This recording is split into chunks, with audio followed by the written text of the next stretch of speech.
Everything I'm about to say is 100% true, and if at any point I say anything that may be controversial, suspect, or too good to be true, and I don't have the evidence to back it up, then call me a liar, but I guarantee you that won't happen. Ever since I was a young kid, I always wanted to be famous, and it wasn't until in 2018 of November that I knew that I wanted to be a YouTuber. Sadly, it took me 4 years to realize that I actually suck. I'm really bad. I'm super cringe, and don't worry, because I am aware of this. But I know one thing, and that one thing is I'm good at editing, and I'm great at creating ideas for others. I was meant to be off camera rather than on, and I'm okay with that. What I'm not okay with is being taken advantage of. I was lied to, manipulated, and thrown away like a piece of garbage. Honestly though, sometimes I kind of think that this was pretty genius. Like, how could a person so high in status be challenged by a person like me? It's like me going to Elon Musk and saying, well, he did this and he did that, and no one would ever believe me because I'm literally just a nobody. So I have Chris Tyson to thank for allowing me to have this platform to tell my truth. February 2nd, 2024, I went snowboarding like I normally do, and I got an email in which I thought was a scam. I mean, for real, look at this. Even you would think the same thing if you got a random email saying Mr. Beast follow-up when you didn't even remember reaching out in the first place. Whether that's true or not, I certainly don't remember reaching out to him. In my line of work, I work for big name YouTubers, mostly in the sports niche, but it has its range. I've done videos for House of Highlights, Game Day, Zach TTG, Jesser, Papa Stanimus, Not So Air Jordan, and then I currently edit for MMG. Not to mention I did do the 2022 NFL playoff commercials. So it's pretty normal to have people reach out to me because they've seen my work from other creators and all the other work that I've done for them. So when I got this email, I decided to give it a chance. I responded in the email and then I proceeded to post a Facebook post because I was so happy. Everything is dated, and to make sure this information is credible, it helps it set well with you. Pay attention to these days. It's not premeditated, and I obviously had no idea Chris Tyson would be such a perv, so there's no way I would make these posts in advance of like some kind of trick. I also have decided to log into my actual Facebook and show my actual email rather than screenshots, so you know that it's not photoshopped. So on February 2nd, I posted, so I got a job offer from Mr. Beast today. Video call on Monday. Wish your boy luck. Now let's go into the comments because I want you guys to be definitively sure that I didn't just make this post 26 weeks ago. All this is 26 weeks ago, and it would take a whole bunch of time to just make up all these fake people, and then to go in their profile and see that they're friends with the same people I'm friends with, having what 62 mutual friends, and then going, you know, it's a little bit too much here, right? So none of these are faked at all. This is my actual Facebook page. So that's the post I made on February 2nd. Now, I will go to my email, but for now, I really do want to show you the post on Facebook so I don't have to keep going back and forth. So in a nutshell, before we get into all the details, Mr. Beast gave me a fake job, flew me out there to work. I worked my butt off, took all my ideas, sent me home and told me there wasn't a job available, and then proceeded to not only do that, but then to take my ideas still and then make a video. So that's what we're going to be covering here. I mean, we're talking about a billionaire here. If you know who Mr. Beast is, you know exactly what we're talking about. And I can hang up my editing tool set, whatever you want to call it, dude. All that stuff, I'm not even going to be editing for the guy. I'm going to be using my mata. I'm going to be making ideas for him to make videos. I swear to God, that's what my job is. It's not editing. And that's what I got from our meetings was, you know, Mr. Beast, Jimmy, he passes me a piece of paper that says, I blew up the world's most expensive tanks or something. And he gives me a thumbnail that has a picture of him blowing up a tank. And it's my job to make a video out of that. So that was February 8th. On February 13th is when I went to the airport. The post says, years of hard work has led me to this. My heart is pounding out of my chest. And as you can see, I'm flying to Raleigh, Durham, North Carolina. And after that, take a very quick look at what I posted afterwards. February 26th, nothing about Mr. Beast. April 19th, nothing about Mr. Beast. April 25th, May 3rd, May 9th, May 19th, nothing about Mr. Beast.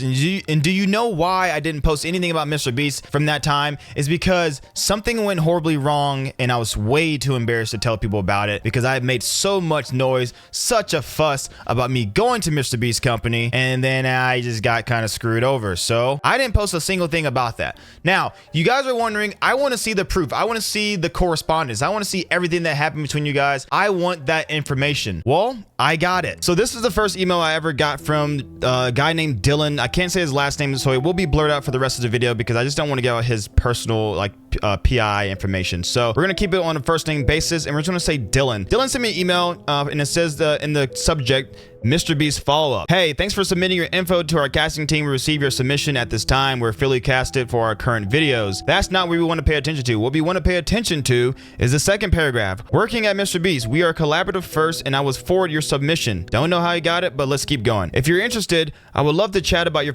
potential full-time or contract role work on Mr. Beast's creative team. February 2nd, 2024 that he sent me the email. It was February 3rd, 2024 that I responded to the email. I wanted to make sure, after I made the post, I was like, oh crap, this actually might be a scam. Let me go back and do some research. And then the next day I was like, you know what? I feel good about this. I don't have to delete my post. So I was able to go ahead and reply to him confidently. Now, this email here is my very first, I guess, direct exploration call, whatever. Basically, me being able to meet them for the very first time, like I said on my Facebook, and like I said before in the email, Monday, February 5th, 2024. My second call was not only with Dylan, but now it has Dylan, Hoodie, and someone named Kara, which I have never met. I've never once met Kara, so you won't hear anything about a Kara in this video. And this took place on Wednesday, February 7th, 2024 at 2:30 p.m. to 3 p.m. Eastern Standard Time. That was the second call. For another email also on February 7th, 2024, this was directly right after the call I had with Hoodie, Dylan, and Kara. And within that conversation, they basically told me that I needed to make a prompt. And when I say prompt, let me just read the email. Hello, Ty. We would like for you to come in for a vibe check. Vibe check means you come in for a few days to see if you're good, see if you're a good worker, see, you know, people are not going to be annoyed by you, and see if they can move further on with the hiring process. If possible, we'd like for you to come in for 3 days at some point next week. I've got a recruiting coordinator, Leslie, CC'd on this email. She will help you figure out the days which you can make it and handle your travel arrangements. Now, this is the most important email of all. What they want me to do is to do 2 video prompts. Attached, you will find 2 video prompts. Pick one that inspires you the most and document and write out how you envision it. Really let your creativity flow and assume everything is possible. So in each of these prompts, one of them is the world's most dangerous trap room, and the other is 24 hours to spend $1 billion. I went with the world's most dangerous trap room because spending $1 billion in 24 hours just seems kind of boring and, quite frankly, linear. I think I have more creativeness than that. That's just not something I want to do. And then, like we mentioned before, this is Leslie sending me an email. Thanks, Ty. Are you able to fly in on Tuesday, be on office Wednesday through Friday, and fly back out on Saturday morning? Of course, I said yes, and she gave me all my travel info. So now we're gonna get into like the more just deep in the details here. So like I said, if I don't show proof, don't assume that I'm telling the truth. If I don't show proof for everything that I'm saying, assume that I'm literally lying about everything that I'm saying, okay? So in that email, it did say, I realized that the footage was kind of cloudy when it comes to OBS and recording the screen, so I will put screenshots of those messages up there. But in the email, it did say that I had those 2 prompts, and the 2 prompts was something about spending $1 billion in a day in 24 hours, and the other one was the world's most dangerous trap rooms. So we're taking a look right here. I have the prompt, and it says the world's most dangerous trap room. And in my intro, I have PT hallway, I have the elevator, I have the Squid Games glass challenge, I have bloodthirst, and I have mole maze. And within these things in my prompt, I do have like variations. So first one, I see the variation. So right here, underneath elevator, I wrote one thing. The ultimate goal is to escape the elevator before it reaches the top floor and the bottom falls out beneath you. But I also have a second variation. Pick, lock, tool, groove, chain in the wall. Goal is the same except the elevator moves a little faster. Move the chain, object, lock, pick, tool to unlock the locks on the roof, and the elevator reaches the top. So, you ever play those games where there's like a little plastic thing and it has grooves all over? It's like a maze, and you gotta move that ball through. Well, essentially that's what I did for this video, except you're chained to the thing and you gotta move the ball through the grooves with the key that has a key on it, so you can reach one lock. And there's locks on each 4 corners of the elevator. So when you get this lock, now you gotta go through the maze again. And now you gotta go and take this lock out and lock that so you can escape the elevator. If you don't, the whole thing just plummets to the ground. I thought that was a pretty dope idea, right? So I did that, but I also made 2 of them because I wanted to make a variation of it. So also here in Squid Games, that was another thing. I made a different variation of what was already done, and I did that. That was part of my pitch. Now, well, let's keep going down because I think it's somewhere around. It's the Squid Games one right here. In the second variation of the Squid Games, I say Mario style. Floating obstacle course. Instead of using floating blocks, which is impossible, we will use floating rack hoisted by 4 cranes. Floating rack hoisted 200 feet in the air. Each section of the obstacle course will change depending on the distance made.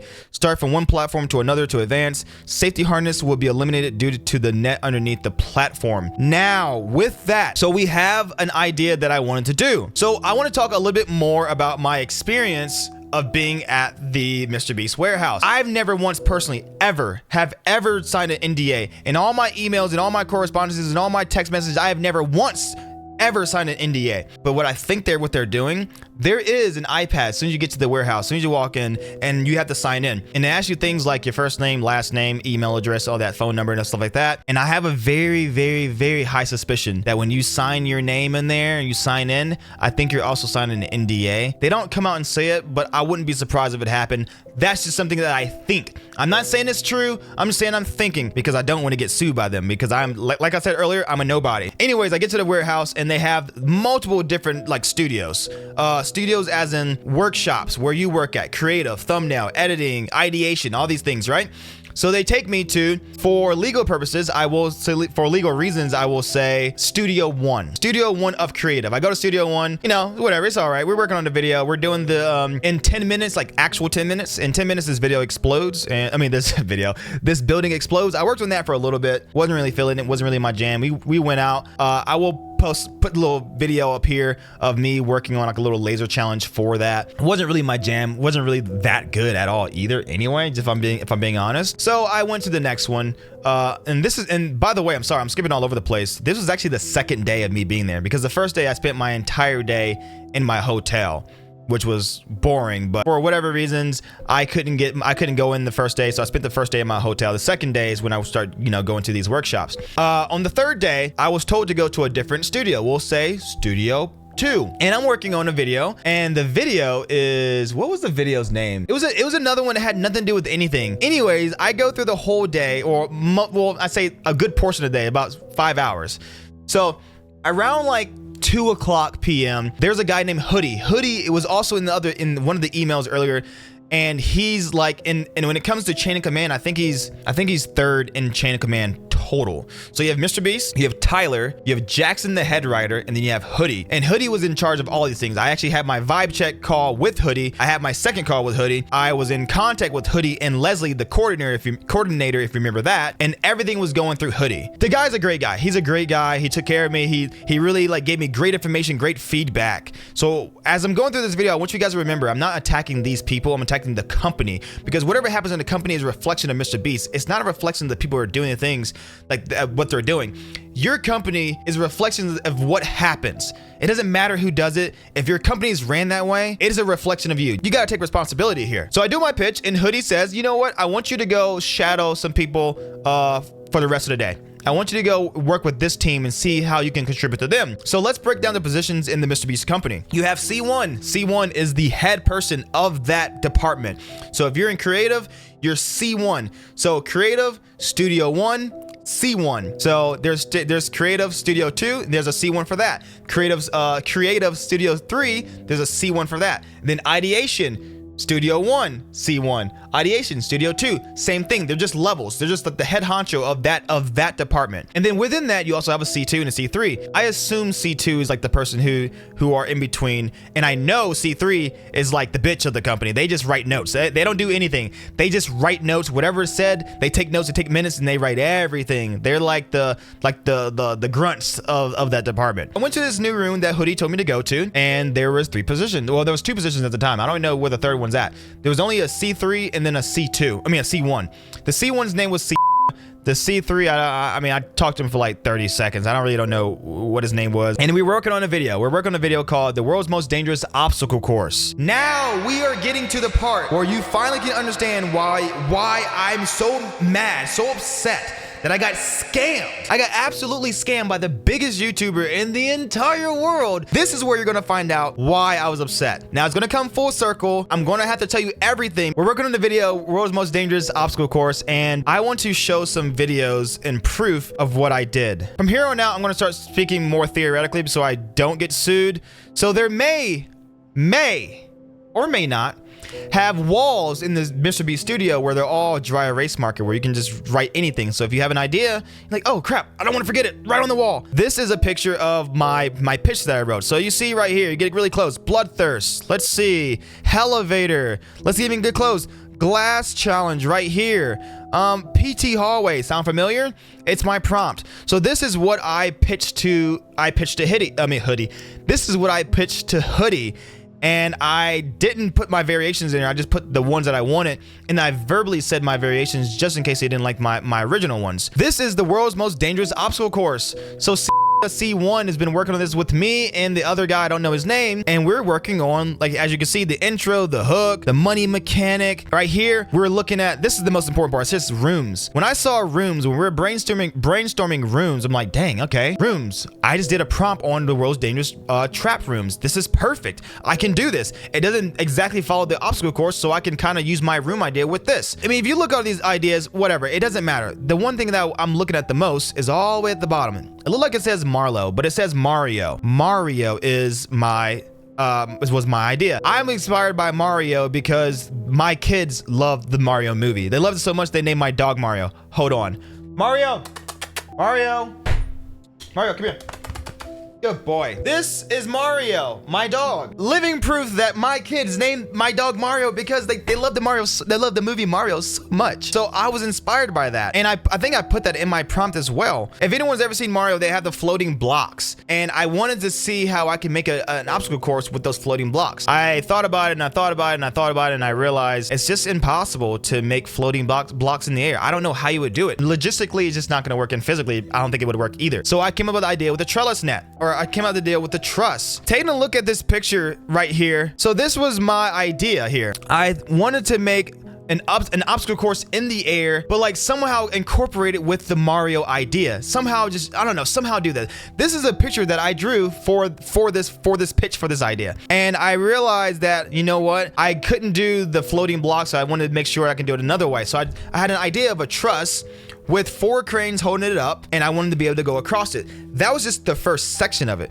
Because if you look a little bit more to the right of this picture, there's like a helicopter and a guy hanging from a ladder, and there's platforms down here, 1, 2, and 3. There's platforms right there. That was just the first section of it. I wanted the intro of the video to be something so outlandish, so crazy that a viewer had to keep watching. I did still the no net at the bottom. I call it a net, or no, not no net, a net down there. That's why it says a net down there, because it's just a joke that we thought was funny. But I did steal that from one of the other Mac videos. I just figured, why not? It makes it such much of a better video. So I pitched this idea, and they absolutely loved it. Absolutely loved it. The only person who didn't like it was C1, because it wasn't her idea. So when it came down to our meeting later that day, so we were there for hours and hours and hours, and like I said, there's a hierarchy. There's Mr. Beast, Tyler, Jackson, the head writer, and Hoodie. Well, Jackson comes down there and we're having a meeting at 9 o'clock at night. The meeting goes all the way to midnight, and then they say at the very end, we're gonna need all hands on deck on this. We're gonna need the help. We're gonna need the creativity. We need everyone to pull their weight.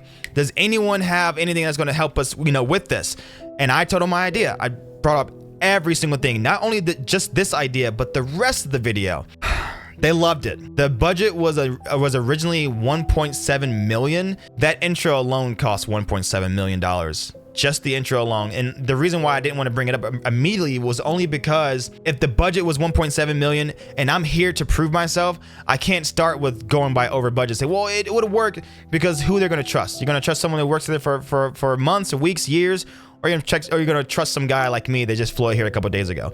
So it was a little risky, but they loved it. We stayed to midnight. They freaking loved it. I got a pat in the back. Jackson was excited. Hoodie was excited. The only person who wasn't excited was a C1 that I kind of stepped over, because like they say in the company, it don't matter if you're C1, C2, C3. C3 can be a C2. C2 can be a C1. C1 can be a C3 by tomorrow. All right, so at this point, I've pitched my idea. They love it. They've set a date. They set a location, and now they have a new renewed budget for this video, and everything's great. I'm so happy. I text all my friends. I call everyone. I'm like, yeah, dude. And also, so after after all that, I'm feeling great. I got a verbal confirmation that I was good to go. Everything was perfect. I know about everything was literally perfect until I got home. And that's when everything started to happen. Unfortunately, we have decided not to move forward with your candidacy at this time. We really appreciate you coming out and vibing with us. We would consider you for a role like this in the future, but timing isn't quite right. And the rest are about receipts. So at first I was like, you know what? Maybe that's true. But then I started to think about it a little bit more.